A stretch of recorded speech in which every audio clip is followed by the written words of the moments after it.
Good. All right.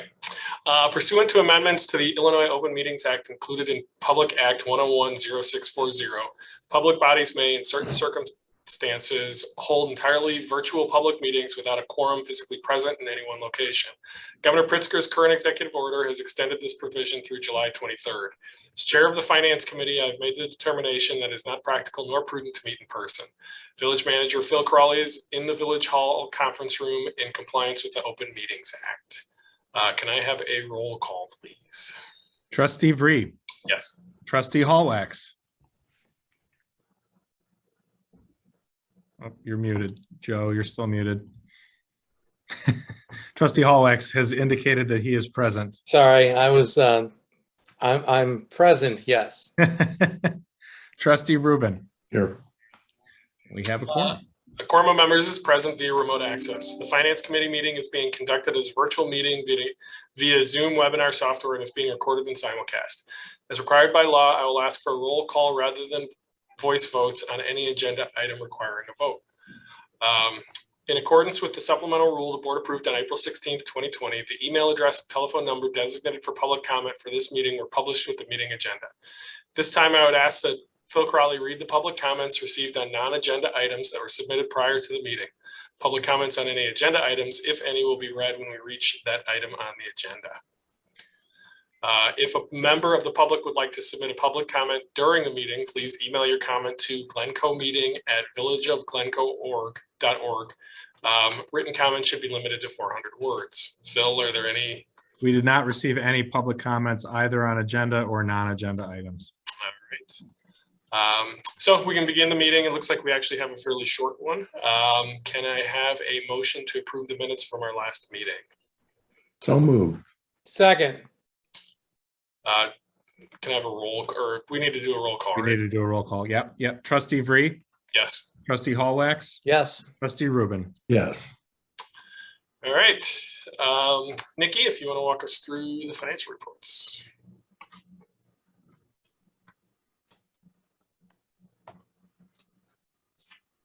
Nikki, you're muted. My apologies. Good evening, everyone. Let's try this again. Thanks for joining us tonight. As Trustee Vree indicated, we do have a very short agenda. For tonight, we'll be reviewing just the June Treasurer's Report, major fund highlights, the Glencoe Golf Club highlights, and also our community investment program. Our general fund revenues continue to perform strong this year. They are higher than prior year to date, and they are at 55% of the budget, which is where we would expect them to be at this point in time, slightly higher in some cases. Our property taxes are higher than last year. Our income tax and sales taxes have continued to outperform targets and a year-to-date budgets. Our permit revenue is a little less than last year. We've seen this dip a little bit. However, we have 11 pending new construction permits and 2 new demo apps that were received in the last 2 weeks. So we are expecting that activity to pick back up again. And obviously that's going to ebb and flow. We haven't so far seen a major decline related to costs of construction, slowing that down at all. So we are seeing similar activity to what we have seen in prior years. One question I would have you looked into, I mean, sales tax is up phenomenally. Have you looked at all at where that's generally coming from? I mean, we haven't specifically looked at which retailers it's coming from. Our vehicle and automotive category has done very well, particularly coming out of the pandemic. And then we're also seeing a lot of online sales.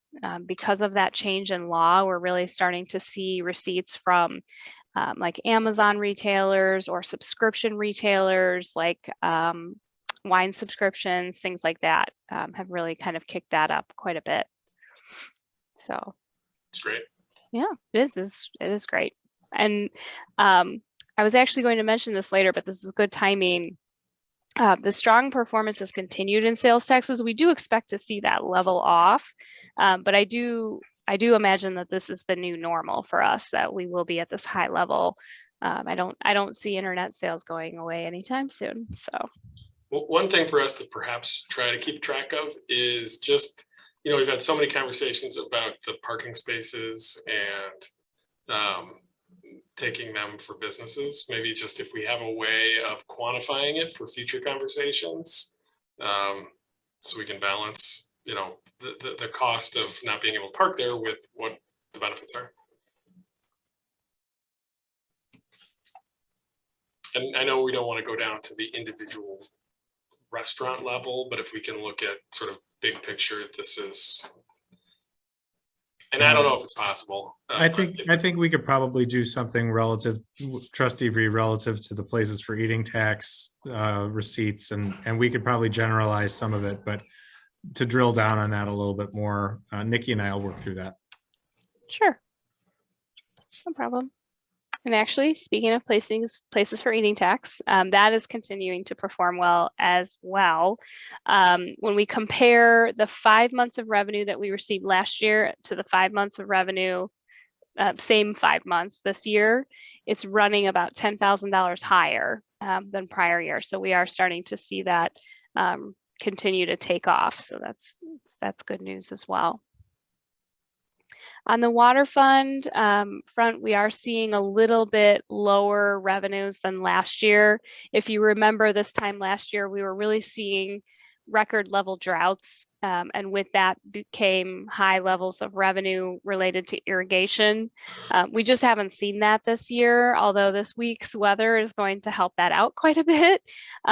So I'm still not ready to give up on the water fund yet. We still might go much higher this year. We still have a lot of summer months left where we can see that revenue tick up quite a bit, but we are trending a little bit less than last year so far. And just for what it's worth, whenever we trend low for water revenue, we keep expenses lower also. So unlike our general fund where more of our expenses are fixed, this one is a little bit more variable. Am I right? That is correct. And we do plan for the variability. That is kind of calculated into our water rates and our capital plans, understanding that some years will be high and some years will be low. This is a little bit more of a normal year, as I guess normal would go with water usage. Last year was just an anomaly. I mean, it was crazy last year. So I think we're kind of normalizing this year. And as you'll see later in the presentation, I don't want to take Margaret's thunder, but we are scaling back our water project this year just because of our bid prices and how those are coming back. So that's kind of a natural change that we're making. Other items of note, we already kind of talked about sales taxes, but those are continuing to soar, which is great news for us from a local economic level.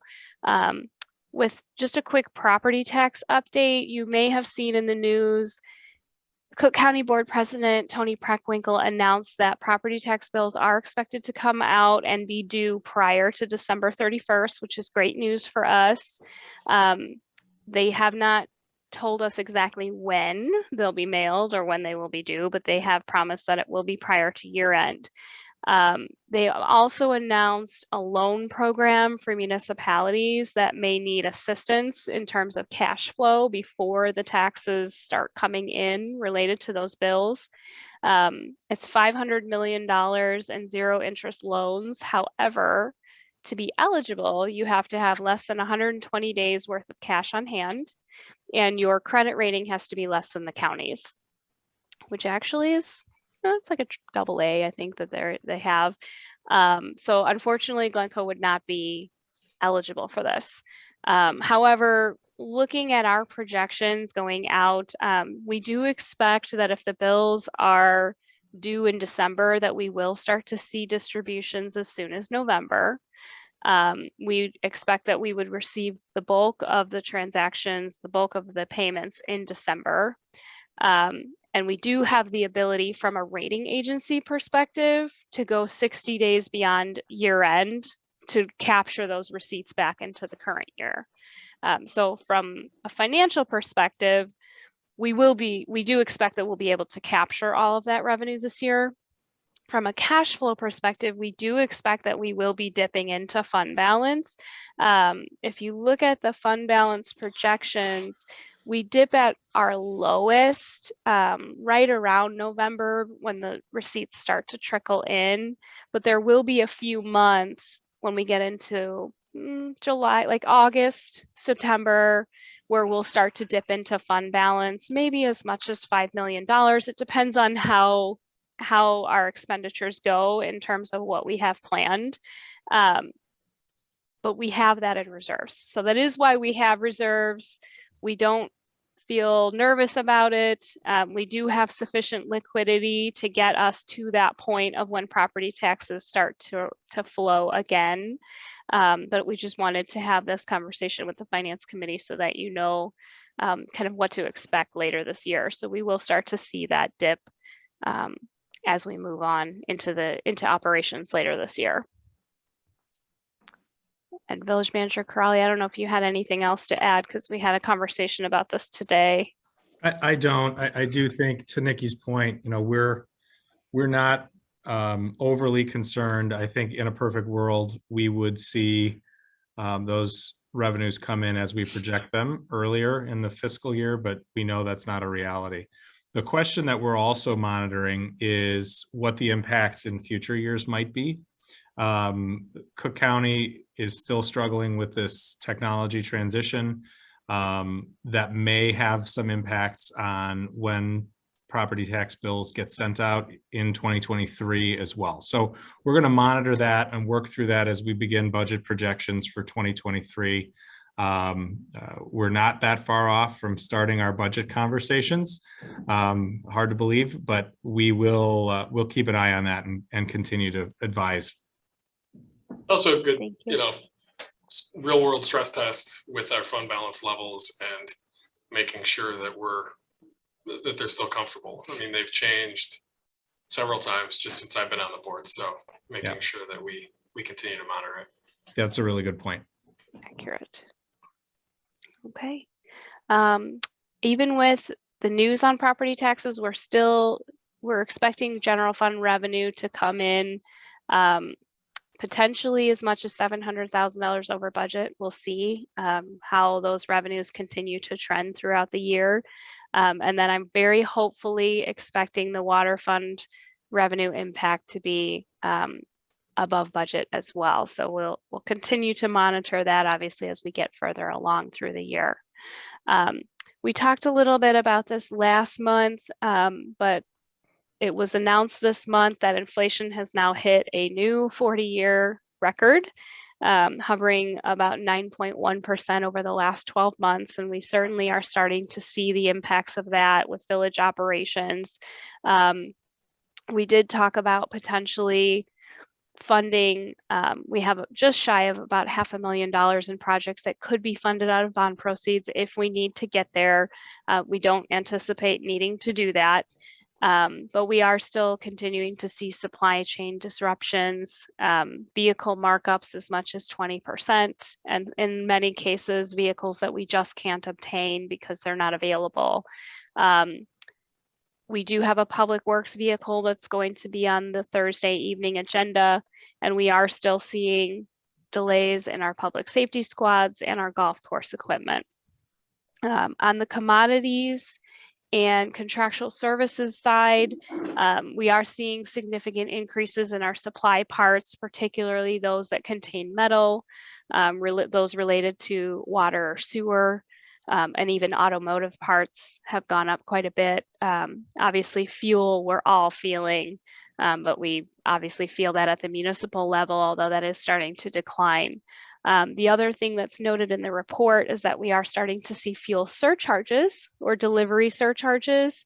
So our Public Works Department has been fairly creative in how we can find alternative ways to obtain the materials that we need at a cost savings. So overall, both our commodities and our contractual services, year to date, those expenses are less year to date this year than they were prior years. And I think that has a lot to do with our staff monitoring these things and kind of scaling back, understanding that we don't want to go crazy with expenses and really have to monitor this, understanding that these prices are going up. So we have scaled back, and at this point, I would say we don't have any concerns about obtaining anything that we absolutely need at this point, or blowing the budget on any of the expenses, but we will continue to report back on this if anything changes. And So I'm happy Nikki, to, I think the question is, I'm in agreement that scaling back is a good idea, and being conscious that this may be an anomaly in time. But is there anything critical that's being delayed that we might want to talk about and effectively just bite the bullet and pay for? at this point, I wouldn't say that there's, and I saw Manager Crowley come off mute, but at this point, I don't think that there would be anything critical that we've delayed. Those things that we absolutely need, I think we've acknowledged that we need to pay more because we need them, and we're going to buy it because we need it. And we really don't have much of a choice. Right. You will see on Thursday night's agenda that we did have to delay a portion of our water main project because those bids came in so high. But I wouldn't say that those, hopefully our public works director's not mad at me, but I wouldn't say that those are critical emergent needs that need to be done this year. They are projects that can actually be delayed. Yeah, I would add to Nikki's point relative to that project particularly, which probably is the one that stands out to me the most this year so far.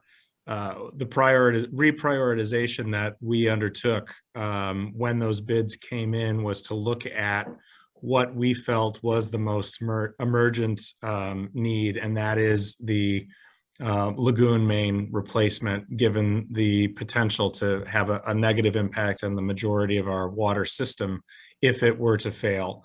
So while the residential projects that we want to do, that we know we still need to do not have that same level of risk associated with them. So those we are recommending delaying till next year. But I can't think of anything else in my conversations with the departments that we have delayed that would be a concern.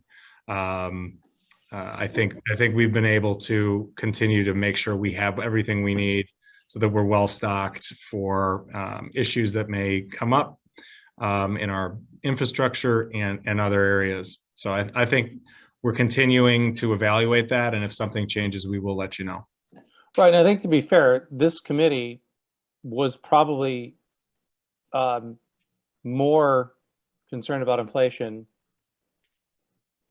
months ago. I mean, maybe even to last summer than most other similar committees. And I know that we've gotten a lot of information on the things that are delayed by staggering amounts, whether it's vehicles and things like that. And I remember that we've had some conversations about saying just, we have to deal with the current situation. And I guess I just wanted to ask the question because I wanted to make sure that we acknowledge that, number one, that we've been conscious of, and number two, that we may just have to pay for things that are going to be eye-watering because that's what the hand that we're dealt.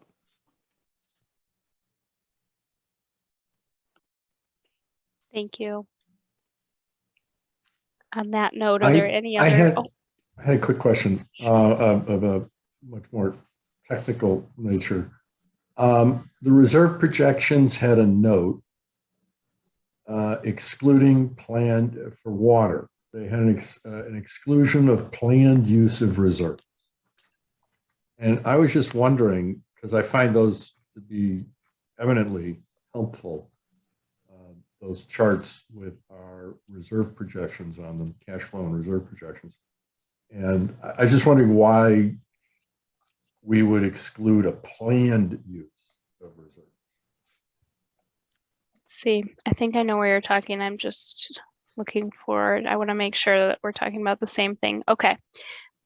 So the calculation of the revenue budget impact excludes the planned use of reserves because it's in the budget number.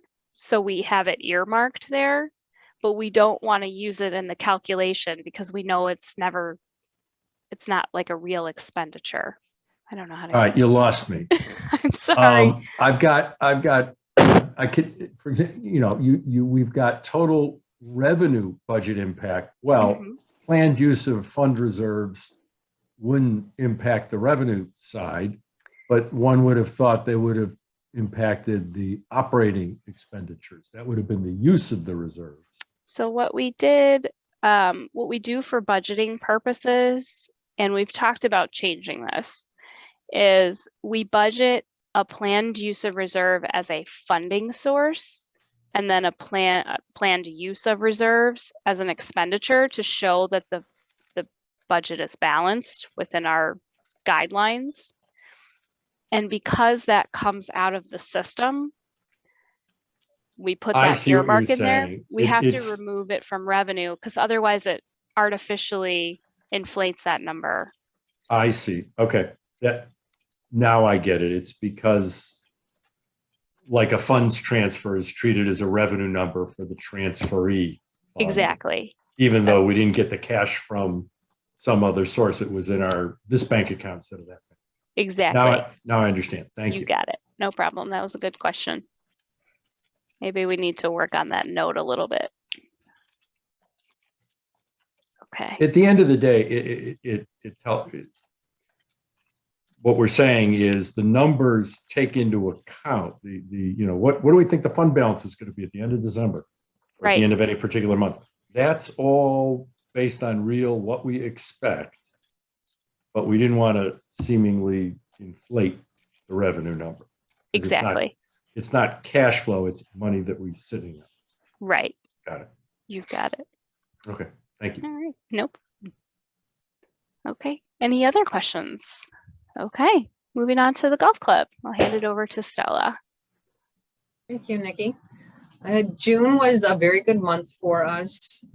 Our rounds exceeded budget by 1,000, and they were in line with last year's rounds, which was very unexpected because Sportsman's, which is renamed Heritage Oaks, reopened this year and they were closed last year. So we did expect our numbers to go back to pre-pandemic numbers, and they did not, which is very positive for us moving forward. The revenues were also over budget by around $70,000. We were able to do quite a few capital improvements on the course. The most exciting one is that we have expanded the green on the 15th hole and made that hole more difficult and given us 3 more pin positions. We're going to do some exposure for that improvement and some contests coming up as soon as it's available for play. Friends of the Glencoe Golf Club, I did report at our last meeting that there were some verbal commitments. We did receive a $125,000 check, and we did receive a pledge for an additional $250,000 over the next 2 years. In addition to that, we have received pledges for $70,000 over a 4-year period. So things are moving in the right direction there. We had a kind of a interactive event in croquet with the Chicago Croquet Club that came out and did a demonstration. We had about 20 people come out for that. And the interesting thing about that is most of the people live on the North Shore that travel down to the Chicago Croquet Club, which is in Hyde Park. We have created a temporary court for this club for this summer. And there's quite a few people on there that have the means and the desire to also contribute to the project. And they are connected with other people who play over the winter in Palm Springs and down in Florida. And we're expanding our connections to ask for more money into a whole different realm that we haven't touched before. So we're pretty excited about that. And we are planning a friends board meeting sometime in the next couple of weeks to get everybody back together and focus on our next goal with raising more money. Good news about the recent donations. Yes. Can we keep track, sort of have a balance just somewhere in the report, or maybe it's in here, but I'm not seeing it, Sure. of what we've raised so far? And do we Yeah. have a goal? Do we have I mean, putting a goal somewhere, just to keep track of? We were trying to raise $1 million by the fall. We have a potential naming opportunity interest coming up that might close that gap, but that is our short-term goal. What's the threshold for getting your name on the door? Well, we're asking for $2 million for the clubhouse. That's our starting point. And obviously it would go down from there. Yeah, hopefully we don't have to. Yeah.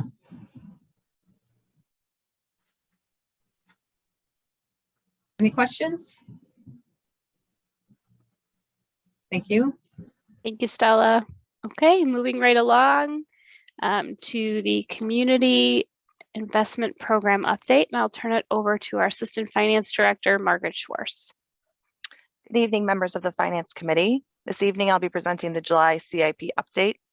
The schedules, as you can see, can be found in your packet on page 59 and 60 for the July update, and the quarterly updates on page 61. All changes on those schedules are highlighted in blue. So first, we are going to go over, there are several date changes for the village projects. The Safe Routes to School Crossing Improvement Street project, which was funded by grants, was scheduled to come before the board for consideration in August.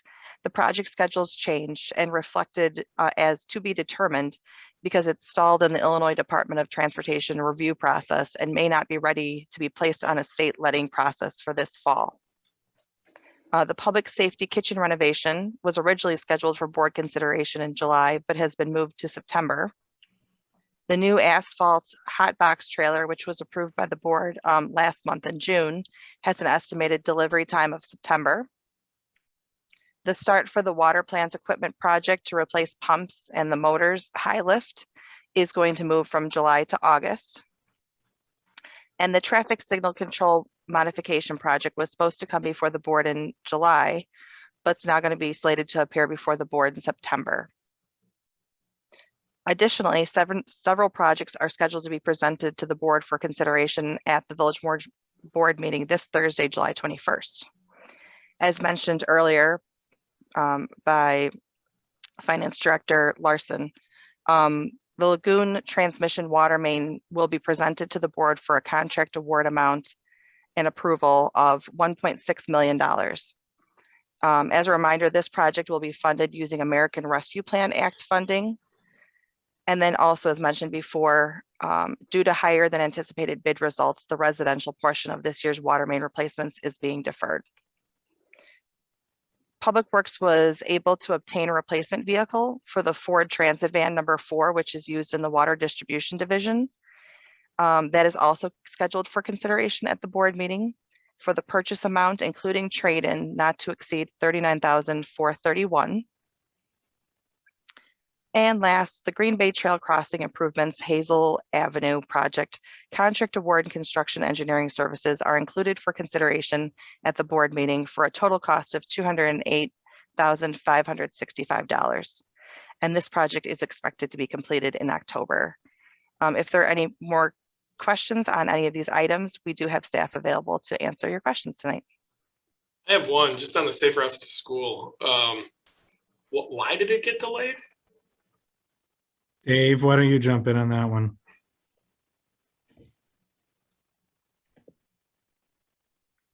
Dave might be frozen, I was going but to say I can tell you a few there he is. things. Dave, we're just talking about the Safe Routes to School. Seems to be lost in the IDOT letting process. Yes, and it's been a bit of a comedy of errors, but it is the review process and additional information. I was looking at my notes here for timeline, but it's it was a project that we were hopeful we'd even begin to move on in 2021. So it's discouraging, and inevitably we'll have to increase the village's participation funds to complete that work. But we'll know more here by the end of August on whether it's a go this year or not. Is it something where they're holding up money, or the review what review process is it? It's the plan review for bidding. Everything is on an IDOT letting. It's got to go through their plan review process. So is that just, what is that, Sheridan and Dundee, or is it? It's right. It includes crossings, on Dundee at Bluff, some major improvements at Forest Way and Dundee, and then two crossings on Green Bay Road. On Green Bay. That's too bad. Be nice to get that done. Oh well. This has been banging around at the state for, I think, 3 years, since we received notice that we would be awarded Safe Routes to School resources. So yeah, it is frustrating.